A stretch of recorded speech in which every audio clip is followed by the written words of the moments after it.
Hello, this is Melanie Gorelnik, and for the next hour, I'll be reading from the January 13th issue of the Toronto Sun on the Niagara Frontier Radio Reading Service.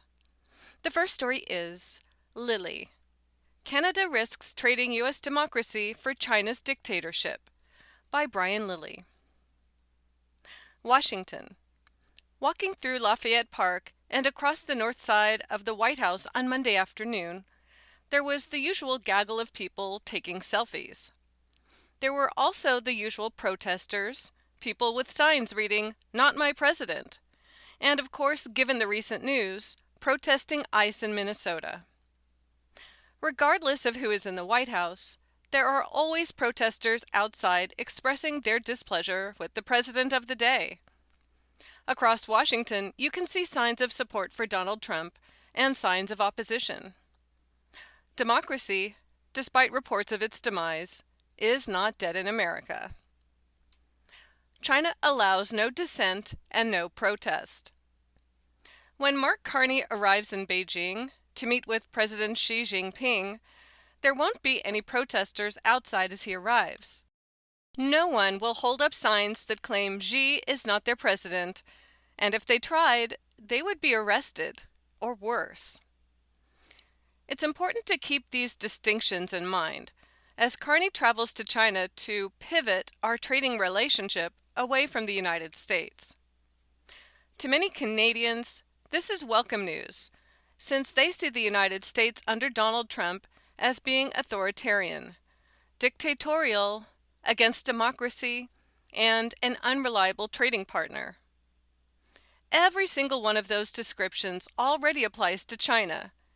And yet, in reaction to the election of Trump, our elite class want to embrace an actual authoritarian dictatorship that has already snuffed out democracy in Hong Kong and is threatening to do so in Taiwan. And on trade, China is the most unreliable of partners. An unreliable trading partner pursuing industrial dominance. Many Canadians will be old enough to remember Nortel, at one point Canada's biggest tech success. The company was taken down in large part due to Chinese industrial espionage, designed to hurt Nortel and help Chinese firms. Ask anyone who has been involved in joint ventures with Chinese firms. Often, once the technology from the Canadian firm has been transferred to China, the Canadian firm is eventually cut out. On direct trade, on current issues such as canola, China is an incredibly unreliable partner. They disrupted trade back in 2013 through 2014. They slapped tariffs on Canadian exports in 2017 and had a 2-year ban starting in 2020 over the arrest of Meng Wanzhou, the heiress of Huawei. Their push for cheap electric cars, heavily subsidized by the Chinese government, is all part of a plan for industrial dominance. Flood the market with cheap product, take market share, undermine domestic production, leave Canada dependent on Chinese-made products. That is the plan in a nutshell. China has threatened Canada's sovereignty. This is the regime that many Canadians want to embrace in response to Trump. Quote, "China has never threatened our sovereignty," is the common retort from those defending the move. Of course, China has threatened our sovereignty and continues to do so. They have meddled in several of our federal and provincial elections to ensure the outcome of their choice. They have established secret police stations to intimidate Canadian citizens, especially those who have immigrated from China, a move that puts Beijing's power in the heart of Canada. In our Arctic, China continues to ignore our sovereign waters and probe throughout our territorial waters with both icebreakers and ghost ships. But sure, China never threatens our sovereignty. It's also a country that threatens democracy. They took Hong Kong from a beacon of freedom to a police state rather quickly, even imprisoning people like Jimmy Lai, who dared to speak out.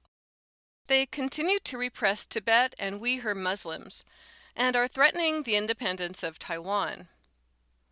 As Prime Minister Carney is heading to China, two Liberal MPs cut their trip to Taiwan short, so as not to anger President Xi and the other dictators in Beijing. Eyes wide open on trade and democracy. Trump and his policies are a challenge for Canada. No doubt about that. To pretend that he is running a dictatorship that we can't possibly work with while cozying up to China is beyond ridiculous. Expanding trade with other countries, including China, is something we should be doing. Let's not do it on the pretext that Trump and the Americans are a danger to us while pretending China is not. Eyes wide open on all fronts. That story was Lily, Canada Risks Trading U.S. Democracy for China's Dictatorship, by Brian Lilly. The next story is Where Does Mets' Reported $50 million Offer Leave Blue Jays in Kyle Tucker Chase, by Rob Longley. It always was suspected that if the Blue Jays were to land free agent Kyle Tucker, they'd have to make their biggest off-screen spend, and by a significant amount. Now that a bombshell New York Mets offer appears to be on the table, Toronto management and ownership has a strong idea of just how much of Rogers' riches it will require to land the prized outfielder. Multiple reports on Tuesday suggest the price to land the all-star outfielder has reached $50 million on a short-term deal. That valuation comes from an offer reportedly made by the Mets over an undisclosed number of years, but likely no more than 3 seasons. Whether that price is enough to land the guy widely regarded as the top position player on the free agent market remains to be seen. But the consensus suggests that the Mets offer means a deal is nearing. The Jays, of course, have been among the more engaged suitors for Tucker, who visited the team's player development complex in Dunedin back in December. Since then, they've remained engaged in the pursuit. The competition is stout, however, with both the Mets and the World Series champion Los Angeles Dodgers also reportedly in the mix. What's the Tucker offer? It was expected that Tucker was seeking a multi-year deal that was projected to be the blockbuster of the off-season. That could still be the case, but Tuesday's developments are reflective of a softer market than the Tucker camp originally anticipated. That said, $50 million per season certainly makes up for whatever will be lacking in term. It's also possible that the Dodgers' offer could prompt a bidding war from others considering him. Whether the Jays would be willing to go that high is a big question. Currently, the highest paid player on the Toronto roster is Vladimir Guerrero Jr., who is slated to earn $40.2 million in 2026. George Springer is next on the Jays' payroll list for the coming season at $24.17 million. Interestingly, if Tucker were to agree to the Mets offer, it would leave him just behind star Juan Soto, who earns $51 million per season on that mammoth 15-year, $765 million deal signed last winter. How does Tucker fit in Toronto?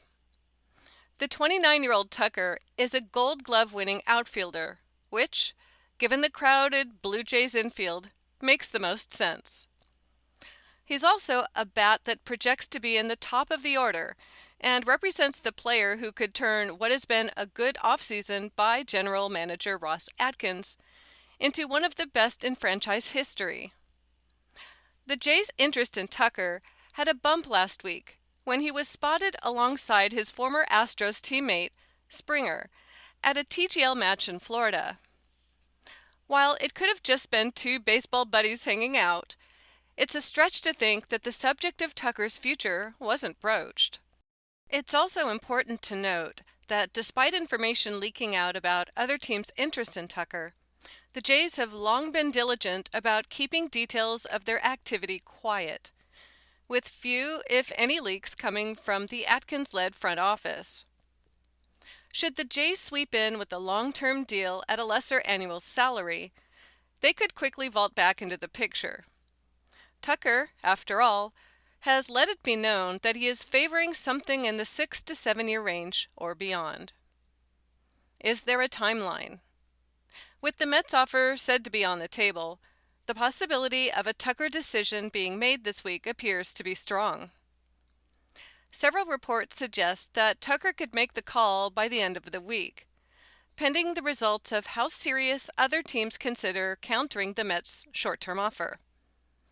The Mets' pursuit apparently gained serious traction in recent days, with The Athletic's Will Salmon reporting that the team had multiple video meetings with him over the past week. The Athletic also suggested that the Mets' offer was for a 3-year deal. Meanwhile, if Tucker does indeed sign with the Mets, the status of former Jays shortstop Bo Bichette will spring into sharper focus. Bichette met with the Philadelphia Phillies via video on Monday, a session that went well, according to reports.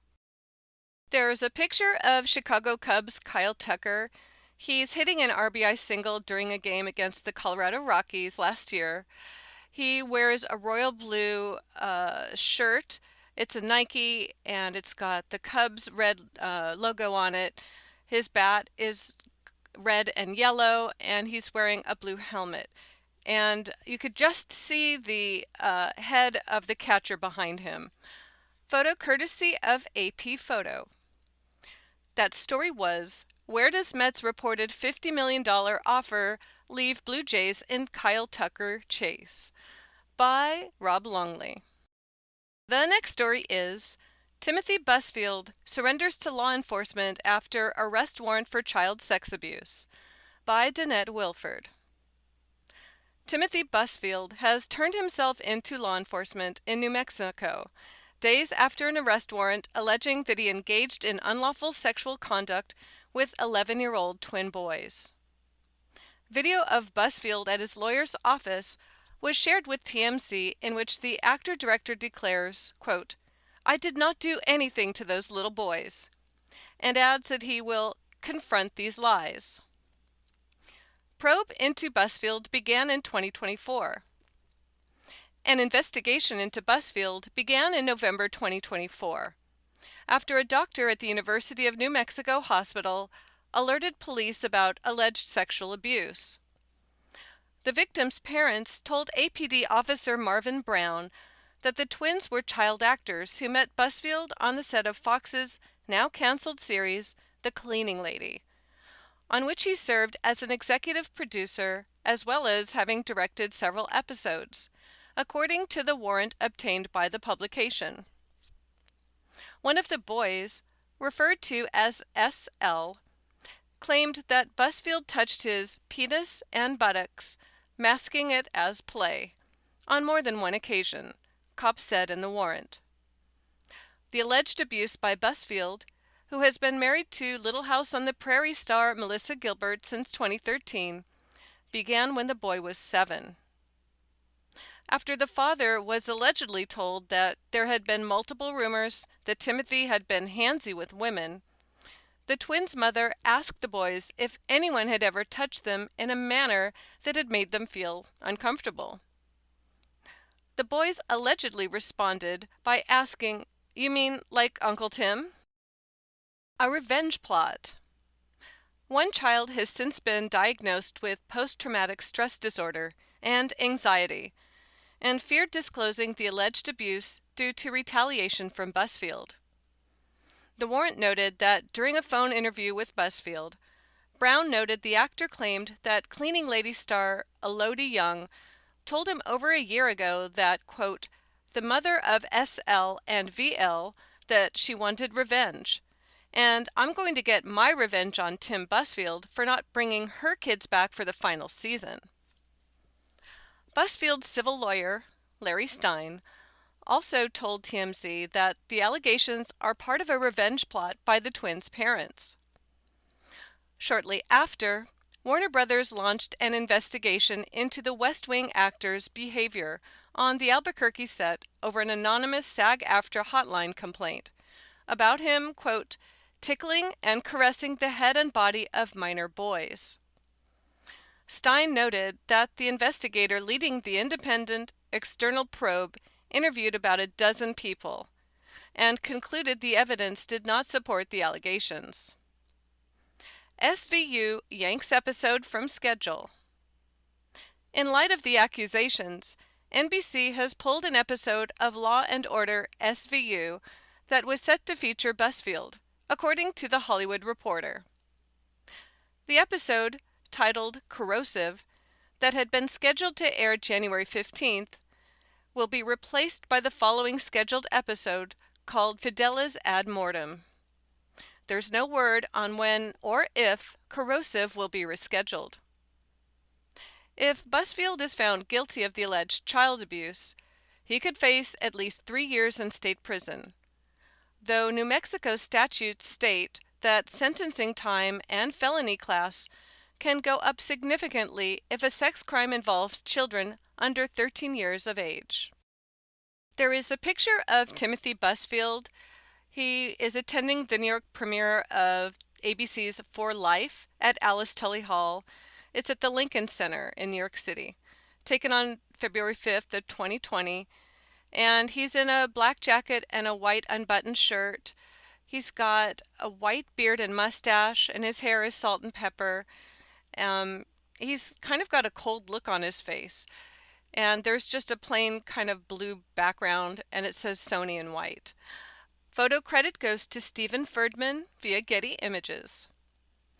That story was Timothy Busfield surrenders to law enforcement after arrest warrant for child sex abuse, by Danette Wilford. You are listening to a reading of articles and features from the Toronto Sun on the Niagara Frontier Radio Reading Service. The next story is Porn Stars on Plane Escorted Off for Drunken First-Class Antics, by Danette Wilford. 2 porn stars dropped into splits as they were being escorted off a plane in Miami for creating a ruckus in first class. Sonia Blanchard, aka Sonia Mallory, wearing all red including pants that read Psycho across her chest and butt, and Jordan Dan Lantry, aka Lacey Jane, were handcuffed and walked off an American Airlines plane at Miami International Airport on Friday. I am getting kicked out because I did not sit in the right fucking seat, Blanchard yelled in one clip shared on the Only in Dade or Dade Instagram account. Lantry, who was trailing her friend, can then be seen sinking into the splits. "Sorry, I just had to do a little yoga," she announced to the onlookers at the gate as officers stand her back up.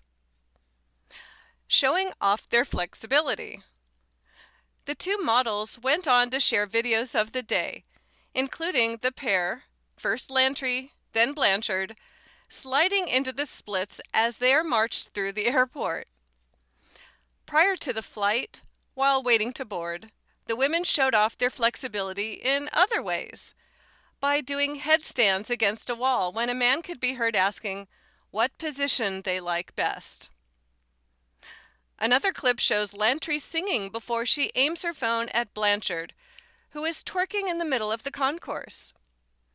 One snippet shows Blanchard straddling her carry-on luggage and rolling down the jet bridge as she claims she is handicapped. Once seated on the aircraft, Lantry noted, "The shit we pull," while Blanchard said, "Look at us," and stuck out her tongue as the 2 posed sexily. "We look like $1 million, she added. Lantry even joked, "We're going to get kicked out," moments before a flight attendant asked if they had boarding passes. "No, we don't," Lantry replied. "Obviously, we're drunk and you guys don't want to deal with us." Capitalizing on their shenanigans. The content creators were charged with trespassing on property after being given a warning, police told the Daily Mail. They were booked into the county jail but later released, and even seen boarding another American Airlines flight the following day. At American Air forgave us because we're hot and know how to do the splits, Lantry posted on social media. American Airlines did not get back to the Sun in time for publication. The Bendy Bosom Buddies have since mocked the experience by launching mugshot merch featuring hats, shirts, blankets, mugs, and shot glasses with their iconic photos. Lantry announced that any fan who makes a purchase and sends a receipt for proof will receive a free special video. So there's a picture of Jordan and Lacey. I wish it was a full-length picture, but it's just a close-up of their faces. Their heads are next to each other. They're wearing hats. They both have brown hair. One girl her mouth is open like she's yelling or screaming or laughing. I can't tell. The other one is sticking her tongue out and she's wearing tinted glasses. Photo courtesy of Instagram. That story was Porn Stars on Plane Escorted Off for Drunken First-Class Antics by Danette Wilford. The next story is Aaron Rodgers drops F-bomb and storms out of press conference after Mike Tomlin question by Dan Balicki. Aaron Rodgers went out with a bang, cutting potentially the last post-game press conference of his storied NFL career short after a question about Coach Mike Tomlin's future. The Steelers quarterback swore and stormed off stage during his Q&A session with reporters after receiving a second straight question about the Pittsburgh coach following Monday's 30-6 home playoff loss to the Houston Texans. "I've answered that a number of times," Rodgers said. "I've talked extensively about how I feel about Mike, and I just did in that fucking answer." The four-time NFL MVP then stood up and walked off the stage. Both Rodgers and Tomlin have faced many questions regarding their futures in the NFL and Pittsburgh, respectively. On Monday, one of them was answered when the team announced that Tomlin was resigning as coach of the team. He had been the longest tenured coach in the NFL and never posted a losing regular season record in his 19 years leading the Steelers. However, Monday's loss was his seventh straight playoff defeat. The 53-year-old coach reportedly has at least one offer for a job on TV, should he decide to totally call it quits on coaching. He also could potentially interview for one of the 8 current head coaching vacancies in NFL. Why was Rodgers frustrated? As for the Super Bowl champion QB, the 42-year-old Rodgers has seen his quality of play diminish in recent years, while throwing for the fewest yards per game in his career in seasons where he started more than once. Rodgers' outburst came directly after he gave an impassioned answer to a question in which he backed Tomlin and his former coach in Green Bay, Matt LaFleur, who has been criticized heavily after the Packers' playoff loss to the Chicago Bears on Saturday.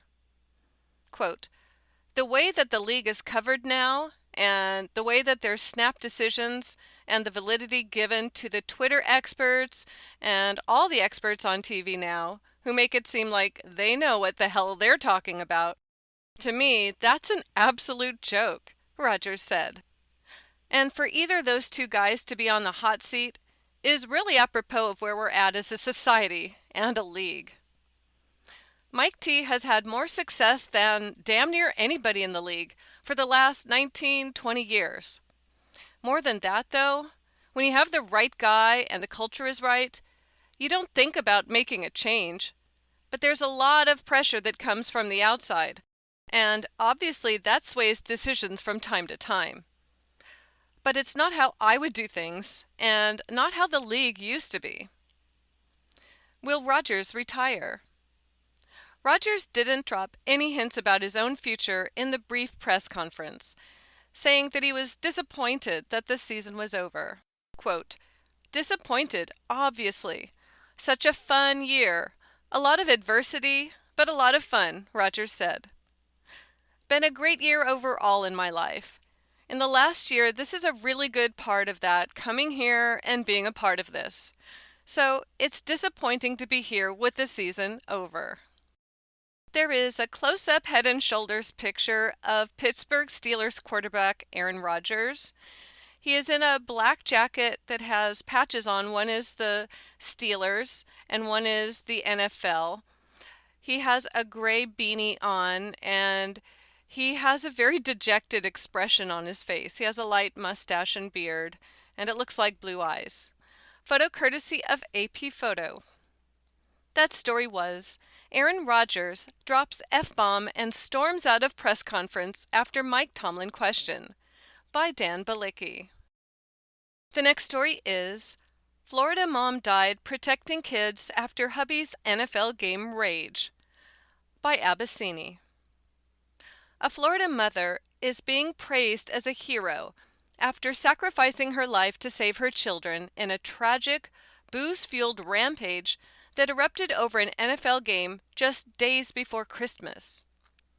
According to the New York Post, Jason Kenney, 47, shot and killed his wife, Crystal Rohr, 38, after flying into a rage when she asked him to turn off a San Francisco 49ers versus Indianapolis Colts game on the night of December 22nd. USA Today reported Kenney had been drinking as he watched his beloved 49ers beat the Colts, and when Rohr said she did not want to watch football anymore, the situation spiraled into violence. The Polk County Sheriff's Office said the fight escalated fast. By around 11 p.m., the argument got really heated, Sheriff Grady Judd told reporters. Mom told son to run to neighbor's home. In a final life-saving act, Rohr told her 12-year-old son to run to a neighbor's house and call 911. That decision, her family believes, saved lives. My sister died a hero for protecting her children and getting my nephew out of the house to make the 911 call. She did that. She saved their lives, and by doing so, my nephew saved his sister's life. And thank God the baby was untouched, Rohr's sister, Stephanie Rohr, told USA Today. As the boy fled the Lakeland home, he heard a gunshot. Deputies responding to the frantic call found Rohr dead inside the house, and her 13-year-old daughter, Kenney's stepdaughter, critically wounded. Kenney had shot the teen in the face. In a near miracle, she survived. The bullet struck her nose and ricocheted through the top of her head, USA Today reported. The couple's baby daughter, their only child together, was asleep in her crib unharmed. Suspect fled the scene. Kenney fled the scene to his late father's nearby home, where he made a chilling phone call to his sister in upstate New York. I've done something very, very bad. Very bad, Sheriff Judd said Kenney told her. You're going to see me on the news, but I am not going to jail. I am not going to jail for the rest of my life. When deputies tracked him down, they heard a single gunshot from a shed on the property. Rohr had 2 older children from a previous relationship and married Kenney 2 years ago after meeting him at church. But behind closed doors, deputies said Kenney struggled with drugs, alcohol, and violence. An undated note Rohr reportedly wrote to her husband, and later quoted by deputies, paints a heartbreaking picture. Quote, "You know you're drinking. You're using cocaine again. This is not the way the family should be. You need God," she wrote. Her sister said Rohr had hoped he would change. After they were married, I know she said he was drinking a lot more, but she said that he was going to stop, and said he would get help with it. Obviously, that didn't happen, Stephanie Rohr told USA Today. No prior criminal record. Despite the brutal end, Sheriff Judd said Kenney had no prior criminal record. He absolutely destroyed a family, Judd said. He described the haunting scene inside the home. When you go in there, there is a beautiful Christmas tree with lots of Christmas presents under the tree, just like the nuclear family should be. And it ends up this way. Now, the three children are living with their grandparents, as loved ones grapple with the aftermath of the murder-suicide. A GoFundMe launched by the family mourns Rohr as, quote, a loving and devoted mother whose life was stolen far too soon. There is a picture of Jason Kenney and his wife Crystal Rohr. They have their heads together. Jason is a handsome guy, brown hair, blue eyes, a little mustache and short beard. And Crystal has blonde hair that she's got swept off her face, and they're both smiling at the camera. Photo credit goes to Facebook via Crystal Rohr. That story was Florida Mom Died Protecting Kids After Hubby's NFL Game Rage by Abakani. You are listening to a reading of articles and features from the Toronto Sun on the Niagara Frontier Radio Reading Service.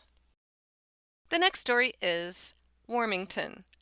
GTA protesters urge Trump to finish the Iranian regime by Joe Warmington. Not only do these Iranian Canadians want to make Iran great again, they want to make it free again. Free of radicalized Islamic rule where people live under the brutal foot of Sharia law and tyrannical dictatorship. Free to wear what you want, travel where you want, and believe what you want.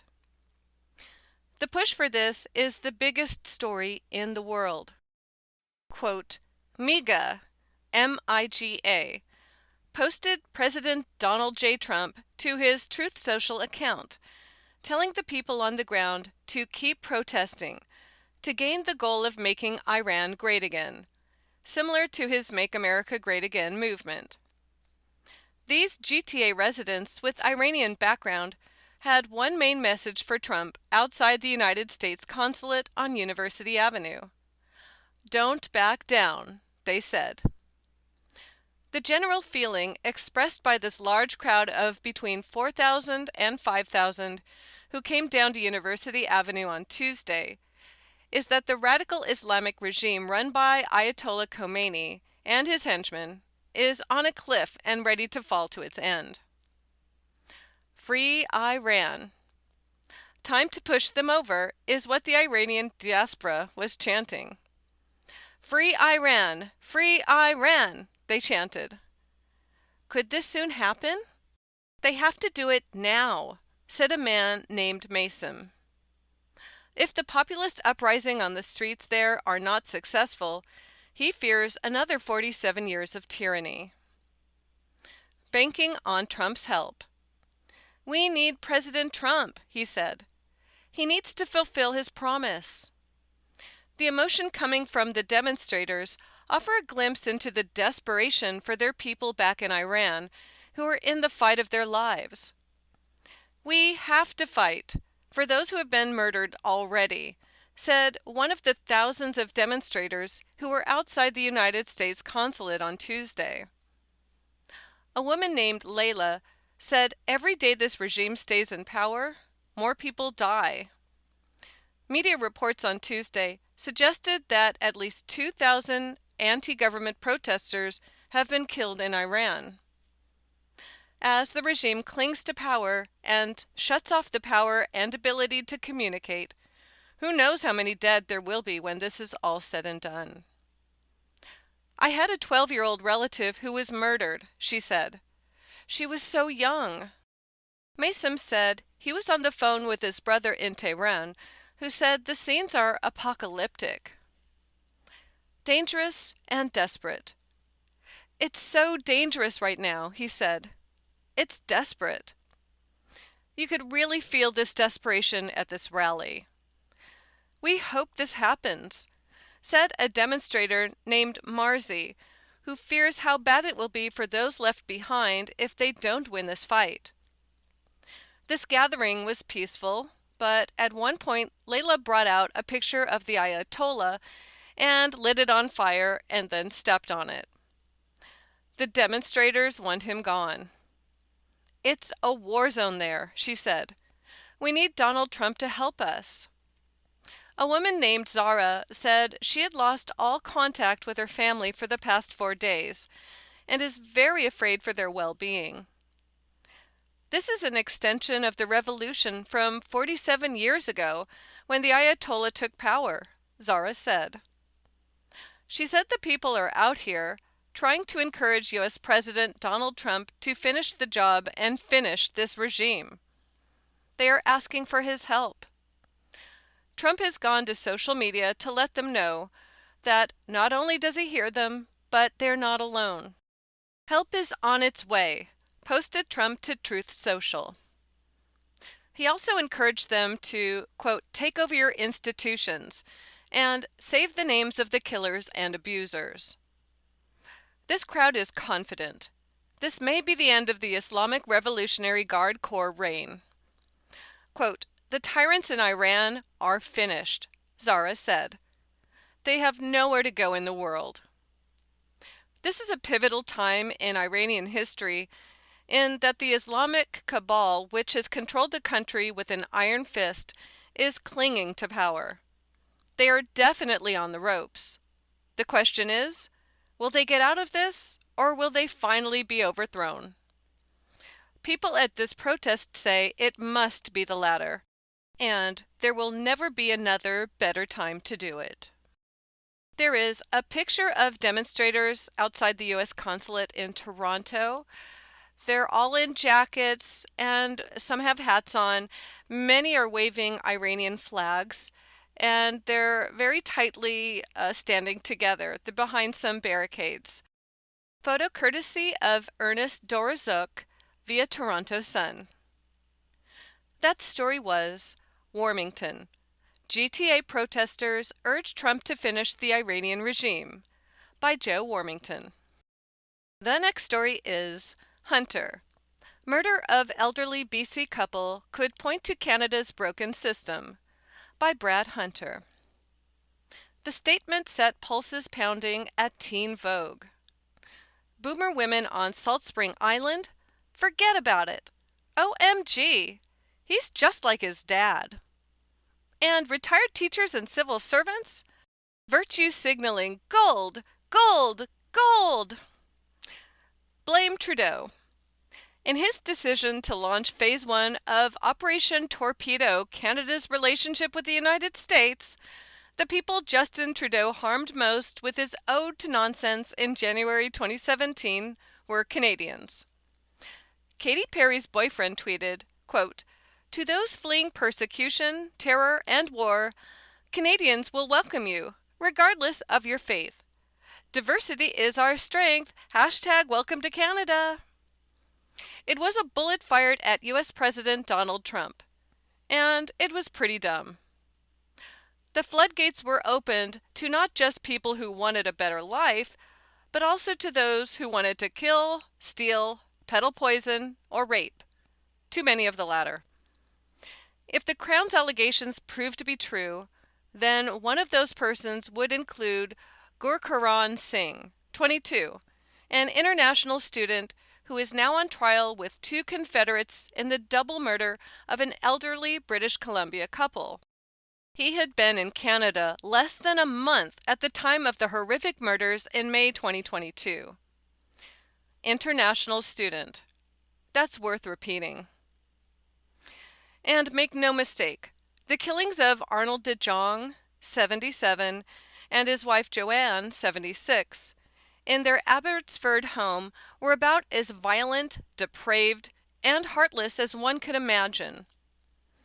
According to the prosecution, Arnold was discovered with duct tape wrapped around his nose and mouth and died of asphyxiation. Joanne, 76, was found surrounded by blood and died of sharp and blunt force trauma.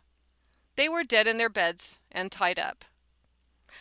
The suspected thugs, Singh Kushveer Tour, 22, and Abjeet Singh, 22, allegedly fled with a Visa card, checks, and a pressure washer. Less than 7 months later, the trio were arrested. Prosecutors said the accused were driven by debt and financial pressure, and that old chestnut, greed. The accused have pled not guilty, and none of the allegations against them have been proven. Fled to Brampton. According to the Vancouver Sun, the De Jongs were comfortable and owned a trucking business. The Crown says they hit the radar of Abhijit Singh, who cleaned their roofs and gutters. His alleged Confederates worked for him.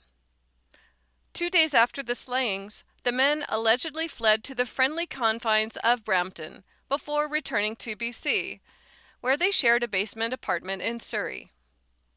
Yes, the invite to the world seemed like a grand idea. A moccasin-tapping, feel-good, we are the world moment for Canadians, particularly in the wealthy enclaves of boomerdom. On Monday, the courtroom was packed with the De Jongs family and many friends, a testament to lives truly well lived. Last moments. There is no manual for what we are going through, so sitting in the courtroom today is hard. Daughter Sandra Barthel told the Vancouver Sun outside the courtroom. Our brains comprehend that our parents are gone, but our hearts have a really hard time understanding how this could happen to such loving parents. It was her first time seeing the alleged killers. To see them in front of you, and to think of these two senior citizens who are innocent and in the sanctuary of their home, and hearing some of the details this morning was just really, really hard. To know your parents, to think of what those moments must have been like. Junk justice. Hours before they were murdered in cold blood, the De Jongs had celebrated Mother's Day with their kids and grandchildren at their semi-rural home. She played hide and seek with the grandchildren, and he talked to his daughters and their husbands. And then they were dead. No more birthdays or other special moments that make up a life worth living. For the De Jong family, there is only pain ahead.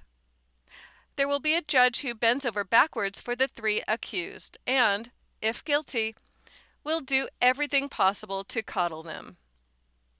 And if convicted and it's time for Gurcharan Singh to be deported, a federal judge will move heaven and earth to keep him here, on our dime and ready to kill.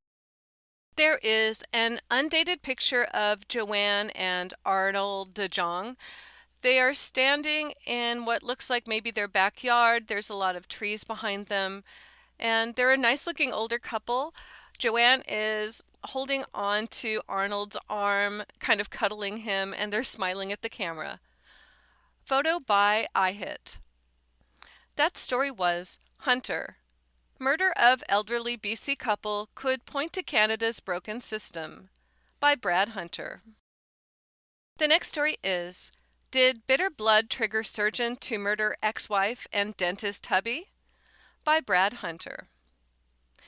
Beneath his placid demeanor, Dr. Michael McKee was allegedly a gray, throbbing muscle of anger and resentment. The Chicago vascular surgeon now stands accused of the cold-blooded murders of his ex-wife and her dentist husband in Columbus, Ohio. Cops say Dr. Spencer Teep, 37, and his wife Monique, 39, were found dead in their home on December 30th, not long after celebrating their 5th wedding anniversary. So far, detectives have not speculated what McKee's motive might have been. Earlier reports suggested that his and Monique's divorce had been amicable. They were married for such a brief time, former FBI agent Jennifer Coffindaffer told News Nation. That is strange, but I think it was a deep-seated resentment and hate that just built up and finally came to this conclusion. Monique pulled the plug on the couple's marriage in 2017. 3 years later, she married the Columbus dentist, and they went on to have 2 children who were found unharmed inside their home. Couple was stalked for days. Coffindaffer added that the suspected killer had been stalking the couple for days and had staked out the home. It's likely the suspect also obtained a passcode for the door to the posh home. They had staked out the location well. It was also very clear they knew where the camera locations were because they evaded a lot of camera coverage, it would seem, she said. The pair were slaughtered in the early morning hours, probably between 2 and 5 a.m., upstairs in the home. No weapon was recovered, and there was no sign of forced entry. However, chilling CCTV footage revealed a person of interest strolling down a nearby alley at the time of the slayings. Cops zeroed in on McKee after tracking a vehicle in the area at the time and later finding it in Rockford, Illinois. The car was allegedly owned by McKee. You are listening to a reading of articles and features from the Toronto Sun on the Niagara Frontier Radio Reading Service. What to know about the accused. The doctor graduated from medical school at Ohio State University, and he held medical licenses in Illinois and California, drifting from state to state since 2020. McKee made pit stops in Virginia, Nevada, and Illinois. While friends and colleagues may have had few suspicions about McKee, his former in-laws had no doubt. Monique Teep's family all expected McKee would be busted. It was absolutely not a shock to anybody. We had all expected it, but we weren't saying that because we didn't want to compromise the investigation, one relative told the Daily Mail. We are all breathing a bit of a sigh of relief because they got him. Still, the relative added the family wasn't aware of any issues with McKee leading up to the shocking bloodbath. On Monday, McKee appeared in court in Rockford. He was emotionless and answered yes and no when questioned. He is facing extradition to Ohio. What was the motivation?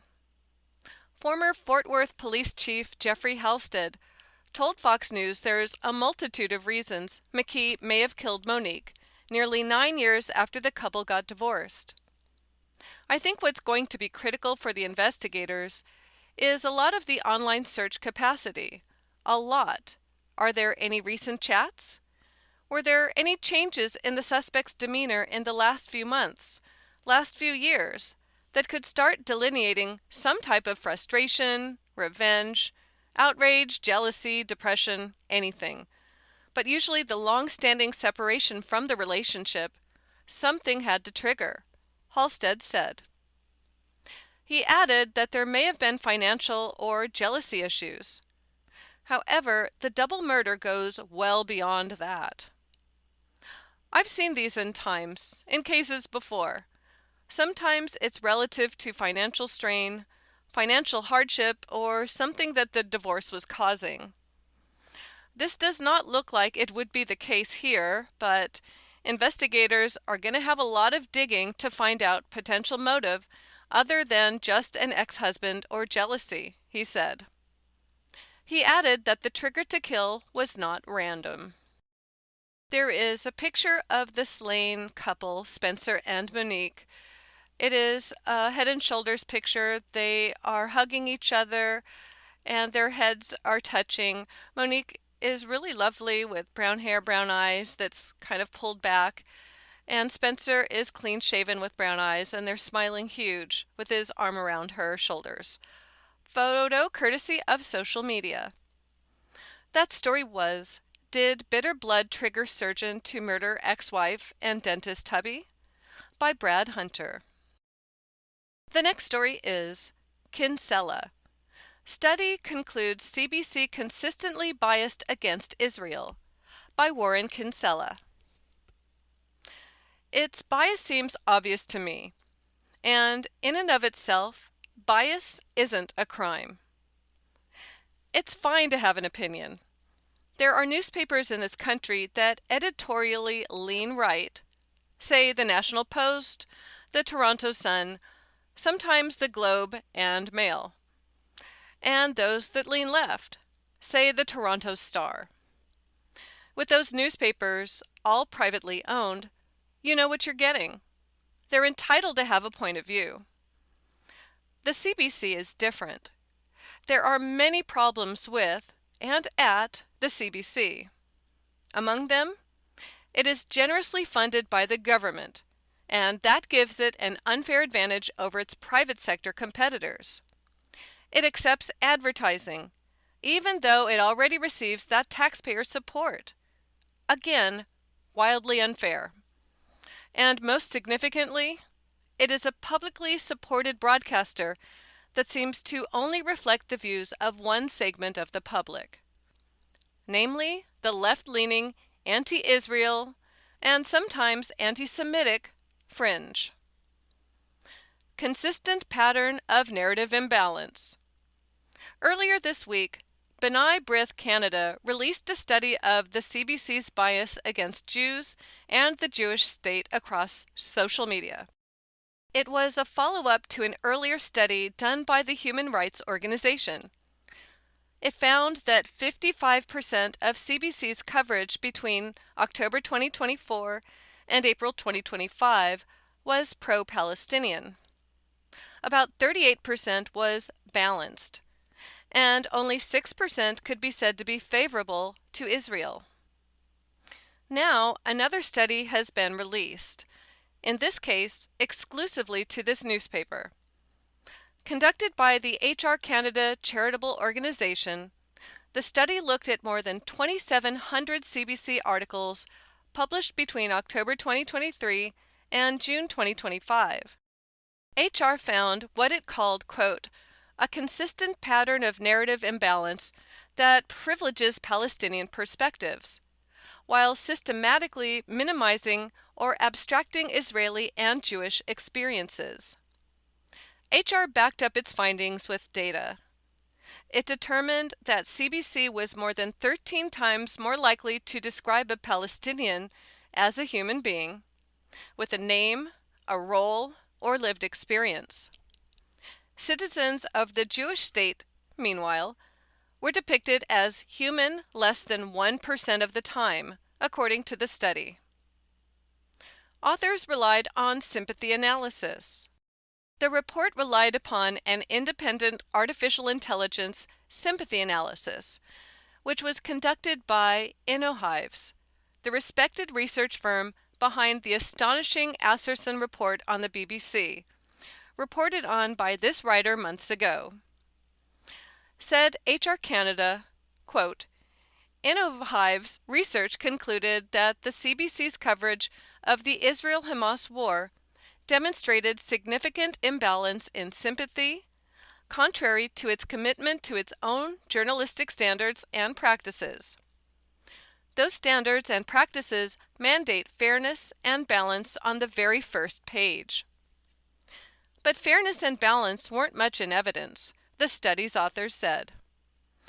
They concluded that CBC's coverage of Israeli civilian suffering, or the Israeli experience in general, dropped sharply after December 2023. After that, it fell to nearly zero for the remainder of the Hamas-Israel war. That's not all. Some CBC sources were more equal than others, according to the report. The study found that CBC's coverage of important things happening in Canada, like anti-Israel encampments on university campuses, or the protests that have paralyzed many Canadian cities, quote, repeatedly elevated visibility of anti-Zionist Jewish organizations that represent a minority of the Jewish community, granting them disproportionate coverage and implicit authority. In many cases, these groups were featured more prominently than mainstream Jewish organizations. We wanted data. Said HR's research director Amanda Eskenazi, one of the study's authors, quote, we did this study because debates about media bias are often accused of being driven by anecdotes and feelings. We wanted data. What surprised us wasn't that imbalance existed, It was how consistently it appeared, especially at the editorial level. Asked for comment, CBC spokesperson Chuck Thompson said, quote, "CBC News is accountable to the independent CBC Ombud. It's worth noting that since the start of the conflict in Gaza, the Ombud has conducted formal reviews with several audience complaints regarding our Gaza reporting, none of which have found CBC's coverage of the conflict violated our journalistic standards of impartiality.